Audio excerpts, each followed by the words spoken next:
మా తాతగారు పేరు మల్లెల జేకబ్ గారు, మా చిన్న తాతగారి పేరు మల్లెల దావీద్ గారు. మొదటి నుంచే క్రైస్తవ కుటుంబంలో నుంచి వచ్చారు. ఓకే. 14వ శతాబ్దం నుంచి మా ఇంటి పేరటి వారు సేవకులుగా ఉన్నారు.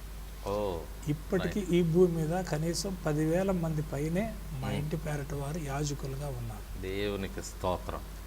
సాక్ష్యం ఇచ్చేదా నా స్వామి యేసు దేవుడు అంటూ సాక్ష్యం ఇచ్చేదా అన్న పాట రాసింది మా చిన్న తాతగారు. మా ఒరిజినల్ మా అసలు తాతగారు ఆల్ ఇండియా బ్యాప్టిస్ట్ సెక్రటరీ. అయితే నా జీవితంలో చిన్నప్పుడు నగరంపాలెంలో బాబురావు గారు నళిని అనేటువంటి వారి ఇంట్లో అద్దెకున్నప్పుడు, నగరంపాలెం సెంటర్ సర్కిల్ ఉంటుంది. నగరంపాలెం అంటే గుంటూరు. ఓకే. అప్పుడు నేను పచ్చకాంబుల వ్యాధితో బాధపడి చచ్చిపోయే పరిస్థితిలో ఉంటే ఆకాశం తెరవబడింది.